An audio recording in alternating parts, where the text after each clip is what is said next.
रूपा पलंग पर सुर्खलाल जोड़े में सजी नई नवेली दुल्हन बनकर सोच रही थी कि वह पति रोहित को पाकर बहुत खुश है। यौवन की दहलीज पर आकर उसने खुली आंखों से जो अपने लिए सपने देखे थे वह आज स्वीकार हो गए थे। रूपा ब्याह कर खुशी खुशी ससुराल में आ गई थी। शादी के 6 दिन बीत जाने के बावजूद उसके हाथों पर पति के नाम की मेहंदी का रंग अभी भी ताजा था। रोहित मध्य प्रदेश के शिवपुरी जिले का रहने वाला था। रोहित की मां नहीं थी। पूरा घर रमेश जी ही देखते थे। उसके पिता रमेश जी कपड़े के बड़े व्यापारी थे। शिवपुरी में उनके कपड़े का काफी बड़ा कारोबार था। जो अच्छा चल रहा था उससे अच्छी कमाई होती थी। रमेश जी के 3 बेटे थे, रोहित, अमित, त्रिलोक। अमित और त्रिलोक पिता के व्यापार में सहयोग करते थे। सुबह दोनों नाश्ता करके पिता के साथ दुकान पर चले जाते थे और रात में दुकान बढ़ाकर उन्हीं के साथ घर लौटते थे। जबकि यार दोस्तों की संगत में रहकर रोहित की आदतें बिगड़ गई थी। उसकी आदतें सुधारने के लिए रमेश जी ने उसकी शादी कर दी थी ताकि बहू के आने पर वह अपनी जिम्मेदारियों को समझ सके। रूपा ने आते ही पूरा घर संभाल लिया। यह देखकर रमेश जी भी खुश हो गए कि बहू बहुत समझदार है। यह रोहित की गलत आदतें छुड़वाकर उसको भी संभाल लेगी। एक रात की बात है, पढ़ी लिखी समझदार रूपा ससुराल वालों को रात का खाना खिलाकर रोज की तरह पति के साथ फर्स्ट फ्लोर पर सोने चली गई। दिन भर की थकी हारी रूपा को बिस्तर पर लेटते ही नींद आ गई। रोहित भी सोया हुआ था। रोहित तब अचानक नींद से उठ बैठा जब उसके कानों में रूपा की दर्दनाक चीख सुनाई पड़ी। नींद से जागकर रोहित ने पत्नी की ओर देखा तो सन्नसा रह गया। रूपा के गले से तेजी से खून बह रहा था। लगा जैसे किसी ने तेजधार हथियार से गला रेतकर उसकी हत्या की कोशिश की है। खून देखकर रोहित बुरी तरह घबरा गया। जब उसकी समझ में कुछ नहीं आया तो उसने चादर से रूपा का गला लपेट दिया ताकि खून बहना कुछ बंद हो जाए। तभी अचानक रोहित की नजर एक महिला पर पड़ी। वह अपना चेहरा कपड़े से ढके हुए थी और इस कमरे से निकलकर बाहर की ओर भाग रही थी। उस महिला से थोड़ी ही दूरी पर आगे 2 महिलाएं और तेजी से भागी जा रही थी। इससे पहले कि नकाबपोश महिला भागने में सफल हो पाती, रूपा की चीख सुनकर उसके देवर अमित और त्रिलोक कमरे में आ गए।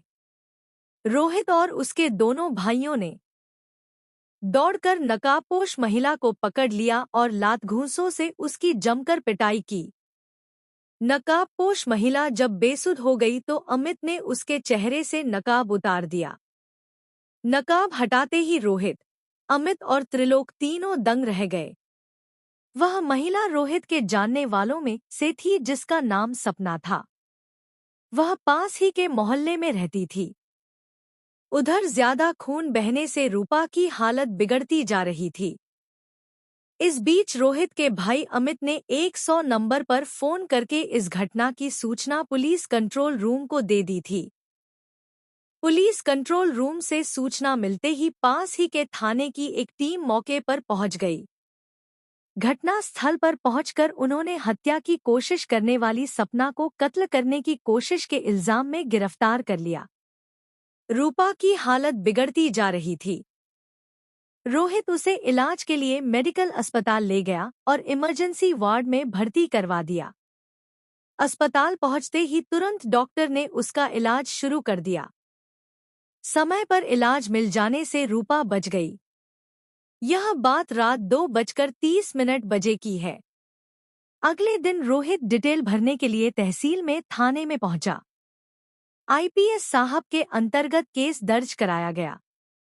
मुकदमा दर्ज होने के बाद थानेदार शिवम सिंह रूपा का बयान लेने मेडिकल अस्पताल पहुंचे। तब तक रूपा को होश आ गया था। रूपा ने शिवम सिंह को बताया कि रात के 1:30 बजे के करीब उसका पति रोहित दरवाजा खोलकर बाहर चला गया था। तभी एक नकाबपोश औरत ने कमरे में घुसकर मुझ पर हमला बोल दिया।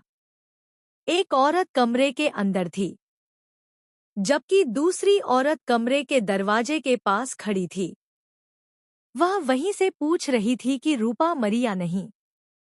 मुझ पर नकाबपोश औरत ने न केवल हमला किया बल्कि मुझे तेजाब पिलाने की भी कोशिश की। लेकिन मेरी चीख सुनकर ऊपर आए मेरे देवरों ने मुझे बचा लिया। पकड़ी गई औरत ने अपना नाम सपना बताया है। जांच अधिकारी ने जब उस हमले की वजह पूछी तो वह बताने में असमर्थ रही। वह खुद हैरान थी कि सपना ने उसकी हत्या करने का प्रयास क्यों किया, जबकि वह तो उसे जानती तक नहीं। कभी उसने उसको देखा नहीं, ना ही उससे मिली। रूपा की बात सुनकर शिवम सिंह भी हैरान रह गए। शिवम सिंह को रूपा के बयान ने परेशानी में डाल दिया था। इसका जवाब सिर्फ सपना ही दे सकती थी या फिर रूपा का पति रोहित। सपना महिला थाने की हवालात में बंद थी। शिवम सिंह ने थाने लौटकर आरोपी सपना को महिला थाने से बुलवाया और फिर उससे पूछताछ शुरू की। सपना का बयान सुनकर वह अबाक रह गए। सपना ने पुलिस को बताया कि रोहित और उसके बीच करीब 3 साल से प्रेम संबंध थे। दोनों एक दूसरे को बहुत प्यार करते थे। रोहित उससे शादी करना चाहता था, लेकिन अपने घर वालों की वजह से वह ऐसा नहीं कर पाया। अपने बयान में सपना एकाएक रात से पर्दा उठाती गई। सपना के बयान से इस मामले में एक दिलचस्प मोड़ आ गया। उसके बयान पर विश्वास करके पुलिस जब रोहित से पूछताछ करने अस्पताल पहुंची तो रोहित वहां नहीं था। उसकी जगह पर रूपा के पास उसका छोटा भाई अमित बैठा हुआ था। पुलिस ने जब अमित से रोहित के बारे में पूछताछ की तो उसने बताया कि रोहित घर पर होगा। शिवम सिंह ने रोहित को अस्पताल बुलाने के लिए एक सिपाही को उनके घर पर भेजा। सिपाही ने रोहित के घर पहुंचकर वहां मालूम किया तो वह वहां भी नहीं था।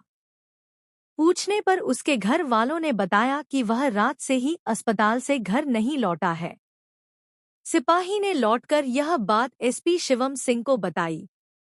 एसपी साहब सोच में पड़ गए कि जब रोहित अस्पताल में नहीं है और घर पर भी नहीं है तो वह कहाँ गया। इसका मतलब जरूर कुछ गड़बड़ है। वह फरार हो चुका था।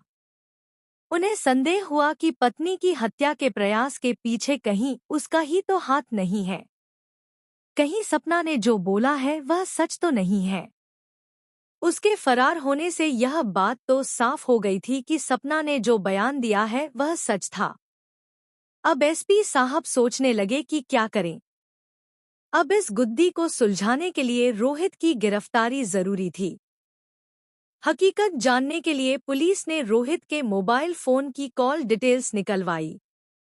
कॉल डिटेल से पता चला कि रोहित और सपना के बीच बातें होती रहती थी। घटना वाले दिन भी रोहित और सपना के बीच काफी देर तक बात हुई थी। इस कॉल डिटेल से पुलिस इस नतीजे पर पहुंची कि रोहित ने अपनी प्रेमिका सपना के साथ मिलकर अपनी नई नवेली पत्नी की हत्या का षड्यंत्र रचा था, लेकिन वह अपने मकसद में कामयाब नहीं हो पाया था। अब रूपा भी ठीक होकर अस्पताल से घर आ गई थी। एसपी साहब को सारा मामला साफ साफ नजर आने लगा, लेकिन तमाम कोशिशों के बाद भी रोहित पुलिस के हत्थे नहीं चढ़ा। इस बीच पुलिस ने सपना को अदालत में पेश करके जेल भेज दिया था। उधर रोहित के पिताजी रमेश जी को जब यह घटना का पूरा माजरा समझ आया, वह अंदर ही अंदर बहुत दुखी रहने लगे। उनको लग रहा था कि उन्हें रोहित की शादी नहीं करनी चाहिए थी। आज उनकी वजह से रूपा के साथ बहुत बुरा हुआ है। रूपा की जिंदगी उन्हीं की वजह से खराब हुई है। अगर रूपा को कुछ हो जाता तो वह जिंदगी भर अपने आप को कभी माफ नहीं कर पाते। आखिरकार घटना के 1 महीने बाद रोहित पुलिस के हत्थे चढ़ गया।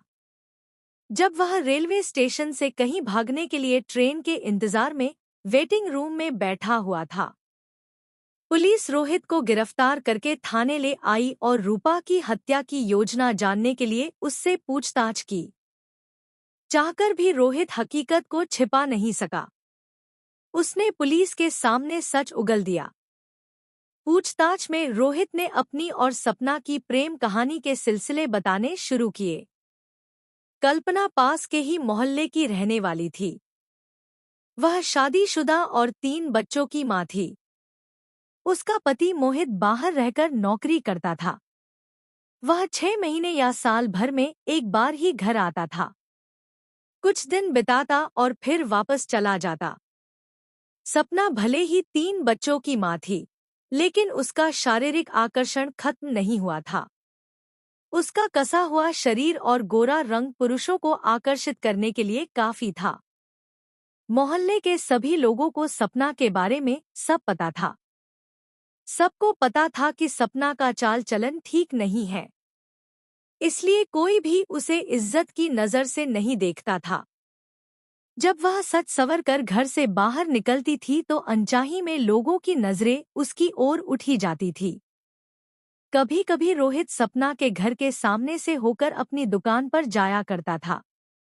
एकद बार का आमना सामना हुआ तो दोनों की नजरें टकरा गई और धीरे धीरे दोनों एक दूसरे की ओर आकर्षित होने लगे।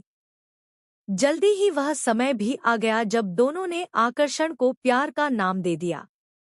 इसकी एक वजह यह भी थी कि सपना का पति बाहर रहता था। धीरे धीरे रोहित और सपना के प्यार के चर्चे पूरे शहर में होने लगे।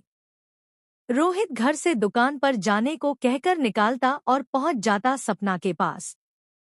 जब तक वह दुकान पर पहुंचता तब तक उसके दोनों भाई अमित और त्रिलोक दुकान पर पहुंचकर पिता के साथ काम में लग जाते थे। रोहित देर से पहुंचता तो पिता रमेश जी उसके देर से आने की वजह पूछते, लेकिन वह चुप्पी सार लेता। इससे रमेश जी और भी परेशान हो जाते थे।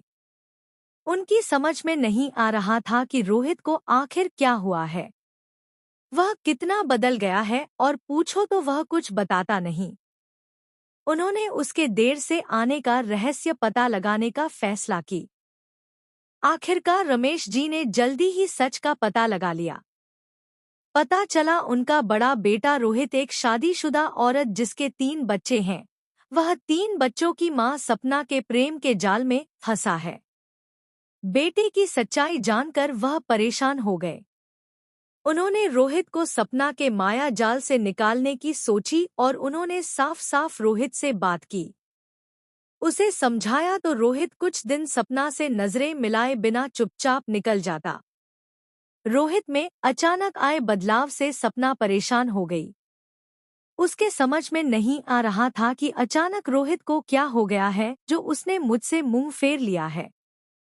सपना से रोहित की जुदाई बर्दाश्त नहीं हो पा रही थी। एक दिन वह रोहित का रास्ता रोककर उसके सामने खड़ी हो गई और उसे अपने घर ले गई। फिर उसने रोहित से पूछा, तुम्हें अचानक ऐसा क्या हो गया जो मुझसे मुंह फेर लिया? रोहित ने सहज भाव से सपना से कहा, ऐसी कोई बात नहीं है तो अचानक मुझसे मुंह क्यों मोड़ लिया सपना? अब हमारा मिलन संभव नहीं है। रोहित ने नजर झुकाकर कहा, क्यों? आखिर ऐसा क्या हो गया, क्यों संभव नहीं है हमारा मिलन? मैं तुमसे कितना प्यार करती हूँ, तुम जानते हो, फिर भी हमारा मिलन क्यों संभव नहीं है? क्योंकि मेरे घर वालों ने मेरी शादी करने का फैसला कर लिया। रोहित का जवाब सुनकर सपना के होश उड़ गए। माथे पर हाथ रखकर वह बिस्तर पर जा बैठी और कुछ देर दोनों के बीच में खामोशी छाई रही। उस खामोशी को सपना नहीं तोड़ा। आखिर क्या समझ रखा है तुमने मुझे?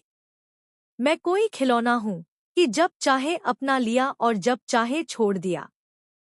मेरी जिंदगी बर्बाद करके तुम किसी और के साथ शादी रचाओगे। तुमने यह कैसे सोच लिया कि मैं ऐसा होने दूंगी? मेरे जीते जी ऐसा हरगिज नहीं हो सकता। सपना रोहित की बात सुनकर आंख बबूला हो गई। सपना, मेरी बात सुनो, समझने की कोशिश करो। सपना के सामने रोहित हाथ जोड़कर गिड़गिड़ाने लगा, मैं घर वालों के सामने बेबस हूँ। सपना, मुझे उनके सामने झुकना ही पड़ा। रोहित ने सपना को समझाने की कोशिश की।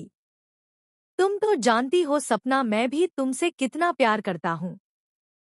तुम्हारे बिना जीने की कल्पना तक नहीं कर सकता। मैं कुछ नहीं सुनना चाहती। तुम्हें जो भी करना हो करो, लेकिन मैं तुम्हारी शादी नहीं होने दूंगी।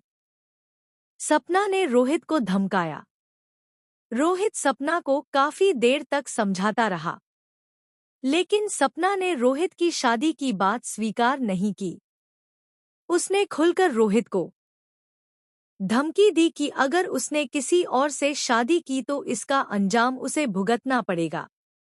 उस दिन के बाद से रोहित ने ना तो सपना से बात की और ना ही वह उससे मिला, बल्कि रोहित ने वहां से अपना रास्ता भी बदल लिया।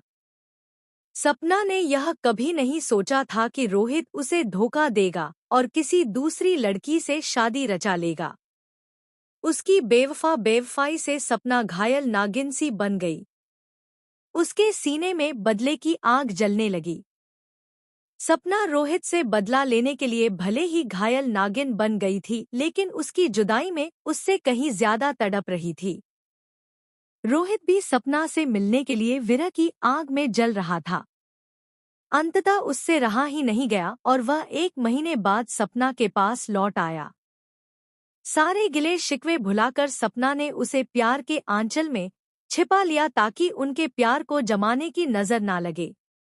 रोहित ने सपना से कहा कि पिताजी की खुशी के लिए वह रूपा से शादी तो जरूर करेगा, लेकिन उसे कभी भी अपनी पत्नी का दर्जा नहीं देगा और मौका मिलते ही उसे सदा सदा के लिए अपने रास्ते से हटा देगा।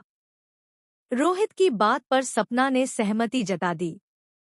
रोहित की शादी के बाद रूपा को रास्ते से हटाने के लिए सपना शादी से पहले ही योजना बनाने में जुट गई। बहरहाल वह दिन भी आ गया जिसका रोहित को और सपना को इंतजार था।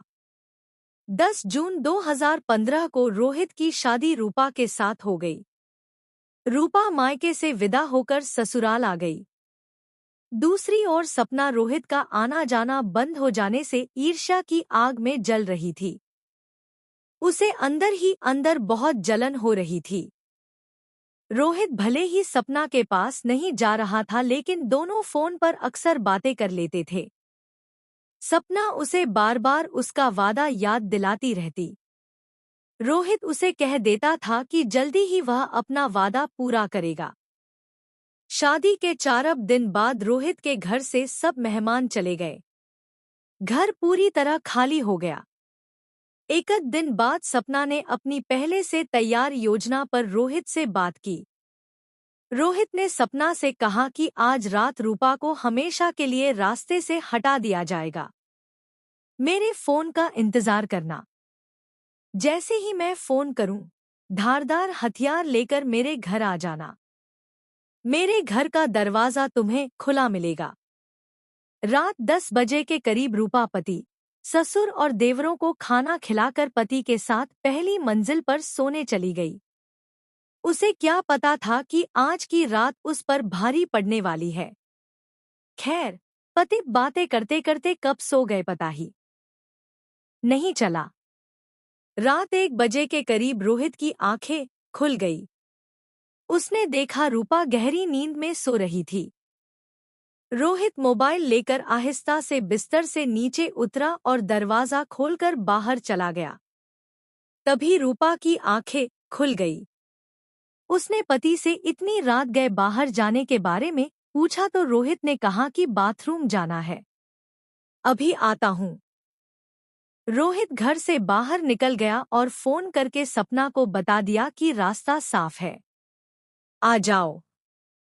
थोड़ी देर बाद रोहित बाहर से लौट आया और फिर सोने का नाटक करने लगा। करीब 30 मिनट बाद सपना 2 महिलाओं के साथ रोहित के घर पहुंच गई। सपना इन महिलाओं को सुरक्षा के लिए अपने साथ लाई थी। उन्हें उसने बाहर ही रोक दिया था। सपना स्वयं चुपके से सीढ़ियों के सहारे रोहित के कमरे में दाखिल हो गई। उसे रोहित के घर का कोना कोना पता था, क्योंकि अक्सर रोहित जब घर पर कोई नहीं रहता तो सपना को अपने घर पर भी बुलाया करता था। रूपा रोहित के बगल में सोई हुई थी। सपना ने साथ लाई धारदार ब्लेड से रूपा के गले और चेहरे पर वार किए। साथ ही उसका गला दबाने का भी प्रयास किया। अचानक हुए हमले से रूपा के मुंह से दर्दनाक चीख निकल गई। पत्नी की चीख सुनकर सोने का बहाना कर रहा रोहित उठ बैठा। तब तक नीचे से रोहित के दोनों भाई अमित और त्रिलोक ऊपर कमरे में पहुंच गए। अमित और त्रिलोक को देखकर सपना डर गई क्योंकि रोहित का पूरा गेम ही उल्टा पड़ गया था। जैसे ही सपना वहां से भागने लगी, अमित और त्रिलोक ने उसे दौड़कर पकड़ लिया और उसे मारने पीटने लगे। किसी को शक नहीं हो। यह सोचकर रोहित भी भाइयों के साथ जाकर मिला और मौका देखकर सपना को लात थप्पड़ मारने लगा। सपना के गिरफ्तार हो जाने के बाद उससे महिला थाने में भी पूछताछ की गई। सपना ने रूपा की हत्या की योजना का खुलासा कर दिया कि कैसे उसने अपने प्रेमी रोहित के साथ मिलकर रूपा की हत्या की योजना बनाई थी। सपना के बयान पर पुलिस ने उसके प्रेमी और रूपा के पति रोहित को पत्नी की हत्या की कोशिश करने के जुर्म में मुकदमा दर्ज करके गिरफ्तार कर लिया।